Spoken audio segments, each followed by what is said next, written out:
tape 2 of the interview with Fani Fulero. You were about to describe for us what it was like in the Zlochov ghetto. But before we do that, I'd like to go back and clear up some questions I have about what it was like in Zhukov during the Russian occupation. In Tell us about Zhukov itself, it was the only change that came about is that people were not. We had to close our business. That's what we did. And people were not able to sell or buy any more property or land or whatever. In Zlochov, where my brother lived, I don't know of any synagogues being closed, really, in our small town by the Russians. The Russians when they came, they were kind of poor. They were hoarding everything they could. They were taking things from the stores and buying. Some of them were taking, and actually they almost emptied out the stores, and they were shipping it to Russia. But there were really not too much oppression, except, as you know, they were communists, and they were the very rich people were very afraid. At times, they were shipping them away to Russia. That was very hard on that. Jews were afraid to, in Zlochov especially, to dress up very nicely because they used to call him bourgeois, the rich guy. But when they came to they were very poor, during the Russians were very poor. They were buying watches and everything else. That happened, and they only occupied for 2 years, Did they draft any young men into the Russian army? At that time, there was no war. So if they had a draft, a quota to draft people, I don't think so. It was only during the war that they started drafting young people. Did you know of anyone who was taken away into the interior of Russia? To Siberia, yes, I did know some people that they took away. I don't remember their names. They used to come early in the morning or even at night, and just there were a lot of people who would say, these people are very rich. That's all they had to hear. They would come and take him to Siberia. And they would never be seen again. And they would. I'm sorry to say, some of these people survived better than the people in the concentration camps or somewhere else. They had difficulties and they lived under very hard conditions. I have several friends who survived in Russia. So at times during the war, we always said, I wish they would have taken me to Siberia. And were there any people arriving? Were there Jews coming across the border from German-occupied Poland? Okay, yes, there were from the other part of Poland. I don't remember the cities. I think it was Tarnów and some other cities that because half of Poland was occupied by the Russians and half by the Germans. The ones who were occupied by the Germans, they were escaping from Germany, and they were coming to our part of Poland. We used to call them refugees at that time. And somehow we always had room for them. And my brother's apartment moved in a son and a mother. I don't know what happened to the father. And they were living with us. And these people were lucky to get away from the Germans. So they came because of to the Russian side. Did it get more crowded in Zlochov? Yes, it got a little more crowded, but that was okay. Did these refugees tell stories about what was happening? That's right. They told stories that it was, but I want you to know that a lot of people didn't think it was that terrible. Who knew that it's going to be such horrors, you know? But they knew, these people knew they didn't want to live as the Germans, and they came. And what was their status? Were they citizens? Oh, you mean, but that was Russia. So they were called refugees. Some of them had took jobs, and some of them, the Jewish people were helping them. The ones who were older or that couldn't find jobs, we had like a Jewish community that helped them. Did your family ever consider leaving, going somewhere else? I'm sorry to say, but they didn't. I wish they would have. I wish they wouldn't have bought the house from the people that went to Australia, and we would have gone. Then they would have survived. So now we can return to Zlochov, and there's now a Nazi presence. The Germans have occupied, and you were going to describe what it was like when you first arrived to the ghetto. When we first arrived to the ghetto, it was not closed yet. You could go in and out. So whatever, we could go several times, and we brought some of our belongings. And as I say, we moved in to about eight people in one room. And the conditions in the beginning, we still had clothes and food. It wasn't that bad yet, but orders were coming in every day. There's a curfew. You're not allowed to go out. Jews are not allowed to buy anything. There's no more stores in the ghetto. You couldn't buy anything. We had we had to stay in line for bread, and it was cold. It was in the winter time, and I remember I was staying in line. I was freezing. My ankles got swollen, and they gave you a small piece of bread that was supposed to be enough for the three of us.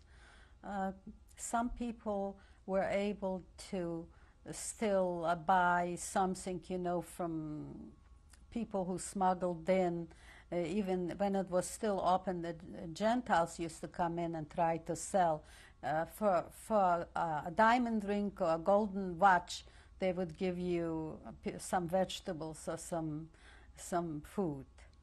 So that's how it was. But later then, another order came in. Any Jew who has furs or jewelry or anything like that has to turn it in. They formed like a Jewish, I called it a puppet people, that used to take the orders from the German, and then they would put the signs all over the place, and they would say, this is what you have to do. This would be a Jewish committee? A Jewish committee. Some people were really nice. They were trying to help their fellow Jews, but some were not so nice, and they took advantage of some of the people.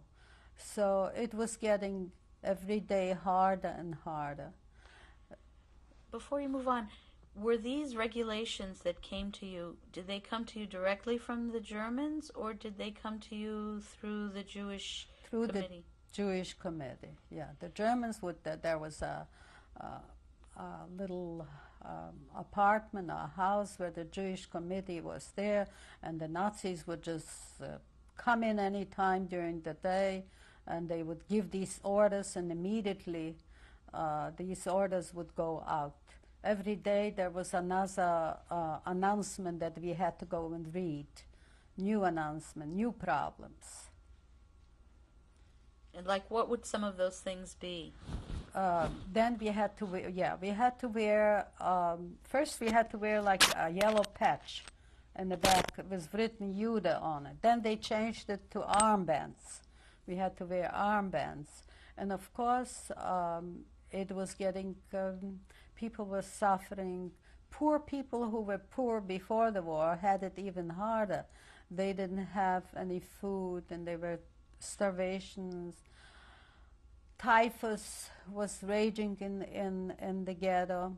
There was a little hospital that we used to see day and every day. They used to carry them on stretchers to the hospital, to that little hospital. But Jewish doctors were there, and people were dying left and right. Were there any Jewish self-help organizations? Were there any soup kitchens? I don't think so. Not that I know of. They were not. Jews were not so organized, really. They were taking them to work every day, and the ones who worked, they used to be able to get some rations that they used to bring back to the ghetto. They used to take them and march them out with the Ukrainian militia, march them out of the ghetto, take them to the streets, clean streets, whatever work they did with them, and then bring them back at night. So they had some food that came in from these people. How did people get selected, either for the work brigades or for other work? They got selected, especially young and strong. You know, they got selected. Somebody who had. That's why I mentioned there were some people in the committee who were not nice. If you had money, you paid off. You didn't have to go to work. But there were just a few of them. I would say most of the people were nice, you know. Do you remember any of the names of people who were in the Kehillah, or the Jewish committee? One was Zuckerkandel. That's the only name I remember. Somehow that's easy to remember. And he was an official? He was an official there. And did you have ration cards? I don't know about the ration cards. I really don't know about that. I was so young, I don't remember. Were you issued identity cards? No identity cards that I know of. Only the people that used to work had to have an identity card because they had to go out of the ghetto. At this point, and please tell me when this was there a physical wall surrounding the ghetto? After this, they closed up the ghetto. And when was that? And that was, I don't know. I can't remember exactly the day, but they closed up the ghetto, and there was they took walls from buildings, you know, that the buildings were standing there, and the rest they took barbed wire, and they closed up the ghetto, and there was just an entrance where you could come in and out, which was closed and open. And was it guarded? And it was definitely guarded. Who guarded the Ukrainian militia guarded it. Yeah. Did they have guns? Some of them had guns and sticks. They would beat you up to where they could kill you if you go out, you know. And was there a Jewish police force inside the ghetto? Yes, they formed like a Jewish militia, but these were also, like I call them, puppets, you know. They had to participate in everything the Germans told them to participate. And as a matter of fact, there were some nice people too. My parents befriended one of them who lived in our building. And everybody in ghetto knew that some action is going to happen. Everybody was either building a bunker, trying to hide in cellars, or if there was a rumor and they said that I think tonight is going to be an action, they used to go into those cellars and hide and then come out in the morning. But it was tough. I'm trying to get a time frame when this may have been. Do you remember what season it was when the wall was put around the ghetto? I think it was sometimes in the spring. In the spring of what year? I think maybe in the 41, something 42. Maybe. So, how long did it take after the Germans occupied Zlochov for them to start To enclosing start Jews? closing up the ghetto. I would say it took them about 8 months. Yeah. Okay, so conditions got progressively worse? Progressively worse. People were dying on the streets. It was getting winter time, and it was getting very cold. And we had no food. My parents were my mother was very run down. She looked like a skeleton, and it was very, very hard. Typhus medication was hard to get. If you're in pain, you had to suffer. It was very, very hard. And you were living in such crowded conditions. Crowded conditions. We tried to keep clean, and we tried to, but it was very hard. There were some nice people living with us, and they had courage, I must say. They gave us courage. How did they do that? I don't know how they did it. I remember there was a mother and a daughter, and they came from France. They must have come to visit somebody because they spoke between themselves French. And then they had nothing to eat, and she would stand over the stove and bake one potato, and sing a song. It was very, very sad, and it just rings in my ears how it was. Then while I was in ghetto, I don't know, I want to tell the story about there was a Jewish owner who owned a candy factory before the war, who was friendly with my parents and my uncle. And some people got in to do some work in that factory. It was like getting away from hell to something a little better. Was he permitted to keep running his factory? He was permitted to run this factory because the Germans, to them it was very important, the chocolates and the candies. Besides the chocolate and the candies, there were also, they had those big kettles, they were boiling potatoes there with the peels, and they were grinding it up for baking bread. Somebody used to come and pick it up from a bakery, and that was our bread in the ghetto, from potatoes, and they mixed it with a little flour, and that was our bread.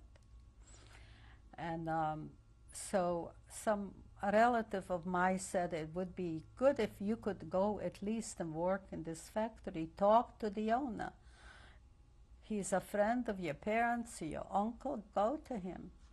So I want to explain how this factory was. The back of the factory had an entrance to the ghetto. It was a big building, and the outside door was going out to the Aryan side, where people were walking free. And there was most of the time there was a guard to the other side of so we wouldn't go out to the Aryan side.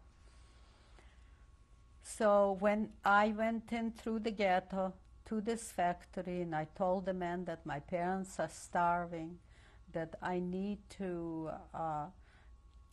maybe get some work, maybe I can help my parents somehow that way. So he was willing to take me. What was his name? His name was Strasler, and he had 4 sons. All 4 sons were working in that factory. So he agreed to take me in, and we were sleeping upstairs. There were beds. All the people that worked there, they were sleeping upstairs and working down in the factory. So this was like a big help to my parents, because when I already worked in this factory, I was able to smuggle in some potatoes to my parents. I did this many times. But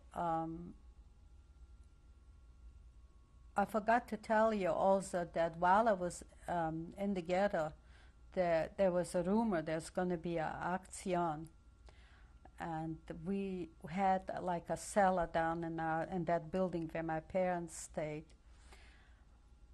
We all went to hide in that cellar. We crowded in, body to body. We could hardly breathe. I knew we were not going to survive there. But in the morning, this friendly policeman came and told us it was just a rumor. So so we walked out.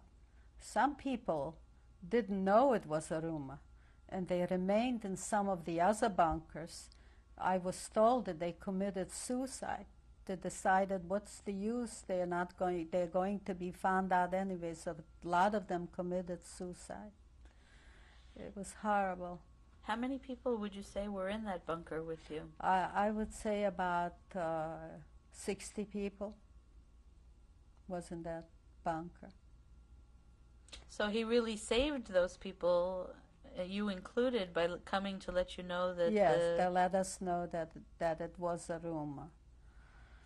I think there was a second action that was already a second action that I was already in the candy factory, and I decided I could have stayed there, but I wanted to go and be with my parents, and I said no matter what happens, I want to die with my parents.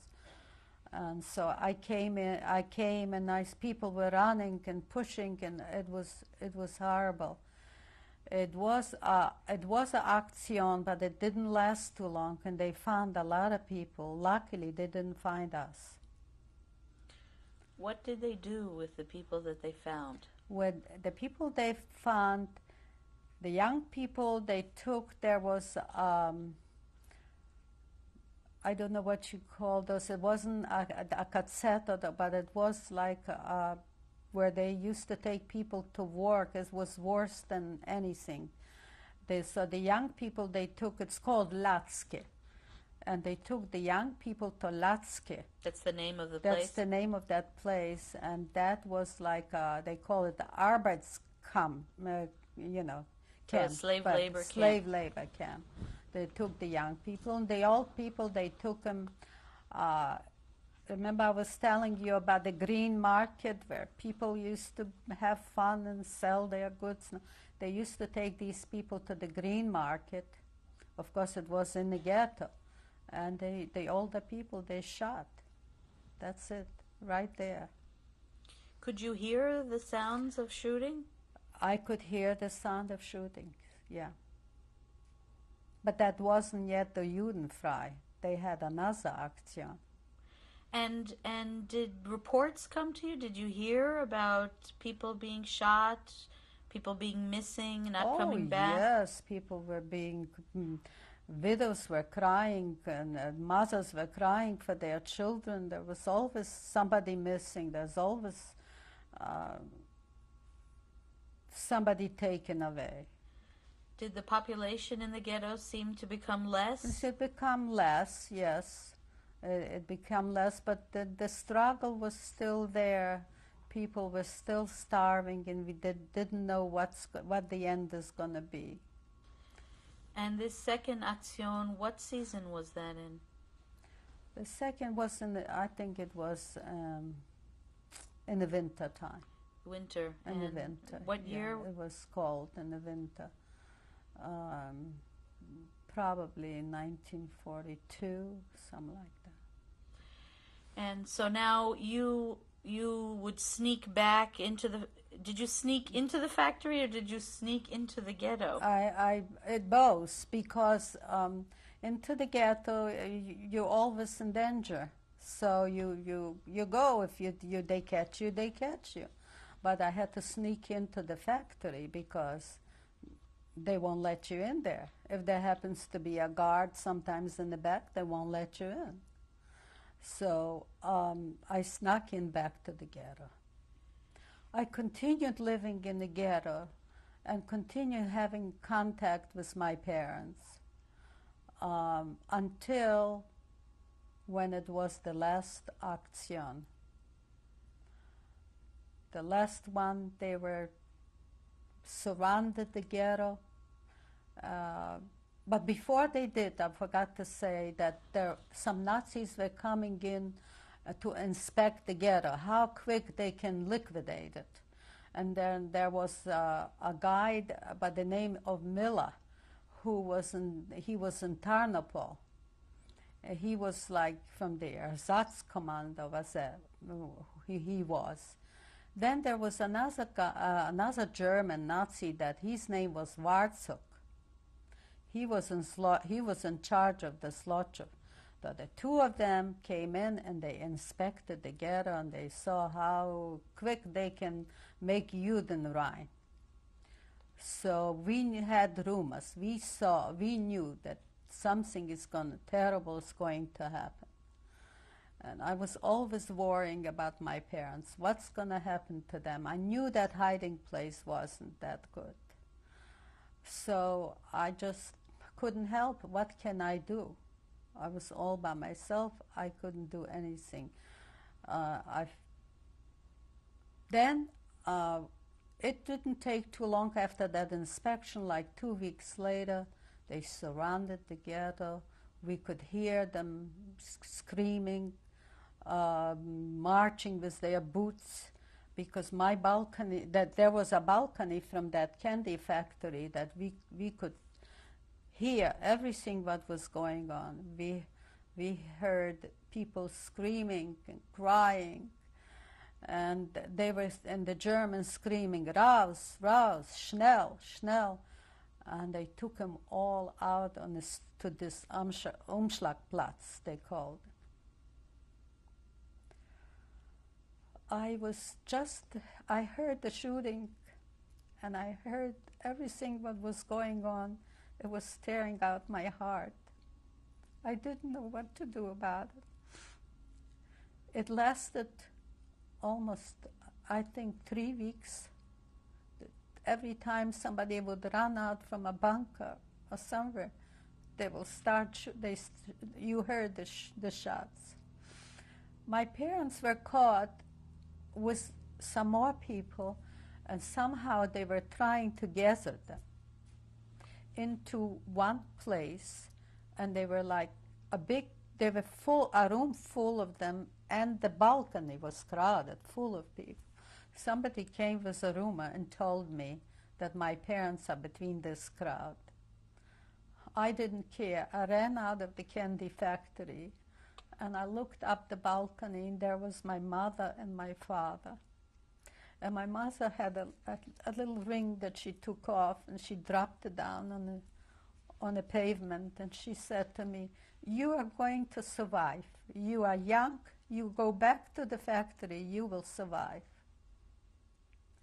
And that's the last time I saw my parents. This was the last time I saw them. I'm sure they were taken to that Umschlagplatz, and whatever happened to all the Jews and the people that I knew, and my families and my uncles and my aunts, they were all gone. There were some people left to clean the ghetto. You know, after they made Judenfrei, they were walking around in the ghettos and they were cleaning, and whatever they could find, they packed it up for the Germans. Not that there was that much. We're going to pause now to change tapes. Okay.